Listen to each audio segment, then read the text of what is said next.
नमस्कार, very warmly welcome to all of you. Recently क्या हुआ है कि पाकिस्तान ने वॉर्न किया इसराइल को। ये कहा है कि हम कतर नहीं हैं, बिकॉज एक्चुअली में क्या हुआ है कि इसराइल ने तेहरान के अंदर बॉम्बिंग की उस वाले एरिया में जहाँ पे एम्बेसीज होती हैं, मतलब कि जहाँ पे दुनिया की सारी एम्बेसीज होती है वहाँ पे। हमारे इंडिया के अंदर भी है चाणक्यपुरी, जहाँ पे पूरे इंडिया के जितने भी डिप्लोमेटिक रिलेशन है जिस कंट्री के साथ, उनकी एम्बेसी हमारे चाणक्यपुरी में जो दिल्ली के अंदर है, काफ़ी पॉश एरिया है। वैसे ही तेहरान में भी एक ऐसा एरिया है जहाँ पे एम्बेसी है और एम्बेसी के पास स्ट्राइक हुआ है।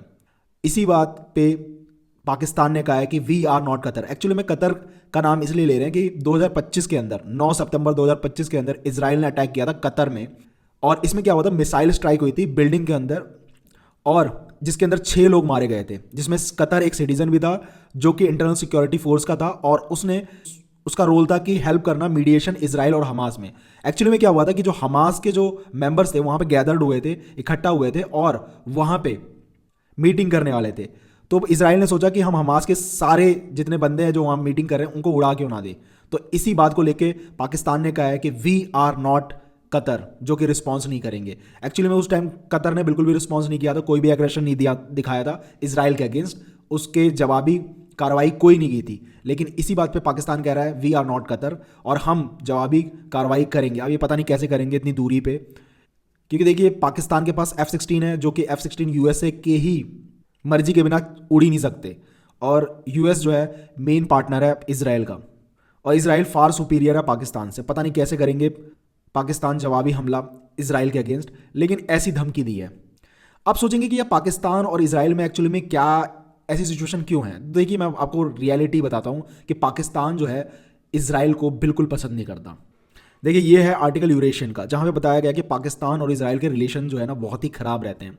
एक्चुअली में क्या होता है कि देखिए पाकिस्तान जो है ना कंसिस्टेंटली वोट कर रहा है अगेंस्ट इसराइल के यूनाइटेड नेशन के अंडर, और some of the harshest critics of Israel policies in Gaza are Pakistanis. और बहुत सारे जो पाकिस्तानी हैं वो इसराइल की जो पॉलिसीज़ जो चल रही हैं गाजा के अंदर उसके बहुत ज़्यादा क्रिटिसाइज करते हैं। Within the Pakistan demonstration against the Israel are the routine affair. आप जानती हैं कि पाकिस्तान के अंदर जो इसराइल के अगेंस्ट बहुत ज़्यादा डेमोस्ट्रेशन होते हैं, बहुत ज़्यादा प्रोटेस्ट होते हैं। जो फंडामेंटलिस्ट हैं वो ऑफन करते हैं, मतलब कि हमेशा ही एक्यूज़ करते हैं तेल अवीव को कि वो जो है इंटरनेशनल ज्यूज़ और हिंदू अलाइंस जो है वो मुस्लिम उम्मा के अगेंस्ट है। और एक और बात बता दो, पाकिस्तान ने आज तक ऑफिशियली रिकॉग्नाइज नहीं किया इसराइल को।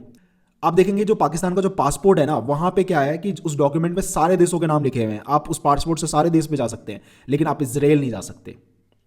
और एक और बात बता दो, जो पाकिस्तान है वो टू स्टेट सॉल्यूशन को नहीं मानता। जैसे पूरी दुनिया टू स्टेट सॉल्यूशन को मानती है कि पैलेस्टाइन भी और इसराइल भी, वो सोचती है कि पाकिस्तान जो सोचता है कि इसराइल नहीं होना चाहिए, पैलेस्टीन होना चाहिए।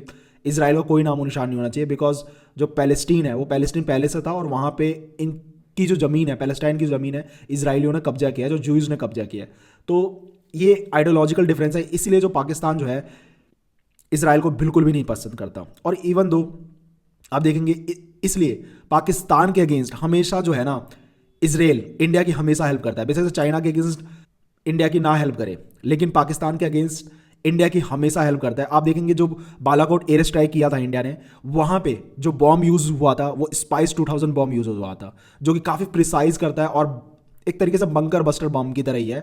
और ये जो है कंक्रीट के अंदर जाके जब कंक्रीट को तोड़ता है फिर घुसता है फिर फटता है। मतलब जो अंदर के जो लोग हैं अगर कोई डील कर रहे हैं और बहुत मोटी लेयर कंक्रीट की भी है, उसको भी तोड़ के वो घुस के तब फटता है। तो जो स्पाइस 2000 बम है वो इसराइल का बनाया हुआ है, और वो जो काफ़ी महंगा बम है, और वो जो है बिना जीपीएस के यूज़ किए बिना जा सकता है और अपने टारगेट को डिस्ट्रॉय कर सकता है। वो यूज़ किया था बालाकोट स्ट्राइक में हमारे इंडियन एयरफोर्स ने, जो कि लॉन्च हुआ था मिराज 2000 से, जो कि 4.5 जनरेशन का फाइटर एयरक्राफ्ट है।